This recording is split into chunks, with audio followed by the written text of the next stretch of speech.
শ্বশুর বাড়িতে তুমি যতই কাজ করো না কেন, তাও তোমাকে শুনতে হবে যে তুমি কি করো। কাজ করেও তাদের পোষানো যায় না, যত বলে না যত চাই, মানে যত দেয় তত চাই, তো সেরকম ব্যাপারটা হয়ে যায়। আর যদি ভুল করে তোমার স্বামী কোনো ইনকাম না করে, তাহলে তো তুমি একেবারে মানে কথা শুনতে শুনতে তোমার জীবনটাই শেষ হয়ে যাবে। তো কেমন আছো তোমরা সবাই? আশা করছি তোমরা সবাই অনেক ভালো আছো, আর আমিও অনেক ভালো আছি।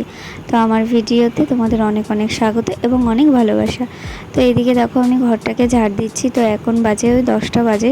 সকালের কাজকর্মগুলো মানে কমপ্লিট করে তারপরে এখন ঘরটাকে মুছতে এসেছি। আর আমি সারাদিন যা যা করি সেটাই আমি তোমাদের সাথে শেয়ার করি, কিন্তু সবটাই যদি আমি তোমাদের সাথে শেয়ার করি তো মানে কি বলবো, একটা ভিডিওতে আমি কখনোই সেটা দিতে পারবো না, মানে শেষ হবে না। সবাই জানো যে বাড়ির বউয়ের কেমন কাজ থাকে, আর আমি যেহেতু গ্রামে থাকি আমার কাজটা একটু বেশি। তো এর জন্য সবার সংসারে কাজ আছে, কেউ কাজ না করে খায় না। শ্বশুরবাড়ি খুন্তি নাড়তেই হবে, খুন্তি না নেড়ে কেউ খেতে পারবে না, এই হচ্ছে ব্যাপার। তো দেখো আমার না, আমি সেদিন একটা ঘর মোছার একটা কিনেছিলাম, মানে কি বলে না ওই কি বলে ওটাকে, নামটা ভুলে গেছি। যাই হোক, সেটা আমি খুঁজে পাচ্ছি না। সেটা খুঁজে না পেলে এখন আমি এর ভিতরে একটু সার্ফ দিয়েছি, সার্ফ দিয়ে মুছছি, না হলে জানো তো কেমন একটা হয়ে যেন ভালো লাগে না, ওর জন্য আমি ওর ভিতর সার্ফ দিয়ে মুছছি। তো এইদিকে দেখো আমি এইদিকে উচ্ছে ভাজা করব দুপুরে, আর কি রান্না করতে এসেছি।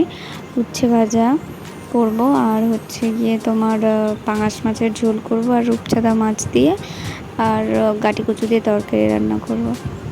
তো দেখো আমার রান্নাটা কমপ্লিট হয়ে গেছে। রান্নাটা কমপ্লিট করে তারপরে কিছু থালা ছিল, তো সেইগুলো মাজছি এখন। মেজে তো আমি কিছু জামা কাপড় ভিজিয়েছি, মানে আজকে বেশি নেই, ওই দুই চারটে জামা কাপড় আছে, সেগুলো আমি কেচে দেবো। ওর জন্য আমি রান্না করার আগে আর কি সেগুলো কেচে দিইনি, ভেবেছি পরেই কেচে দেবো 2-3টে জামা কাপড়। তাই ভেবে আরও বিপদ হলো জানো না, বৃষ্টি নেমে গেছে। তো যাই হোক, এখন আর বৃষ্টিটা হচ্ছে না। তো জামা কাপড়গুলো কেচে তারপরে মেলে দেবো। আজকে তো শুকাবেই না জানি, জলটা ঝরিয়ে ঘরে মেলে দেবো। ঘরে আমি মানে দড়িটা নিয়েছি ওপরে, তো ওপরে মেলে দিই, না হলে না ভেজা জামা কাপড়ের দেখবে কেমন একটা গন্ধ হয়ে যায়, ওর জন্য ভালো লাগে না, নাহলে আবার ধুতে হয়। তো দেখো আমি এখন খেতে এসেছি, টান করে পুজো টুজো করে, আর যে কাজগুলো ছিল সেগুলো কমপ্লিট করে আমি খেতে এসেছি। আর এদিকে দেখো তোমাদের সাথে আমি শেয়ার করছি আমি কি কি রান্না করেছি। তো চলো আজকের মতো টাটা, আবার কোনো অন্য একটা ব্লগে দেখা হচ্ছে। তো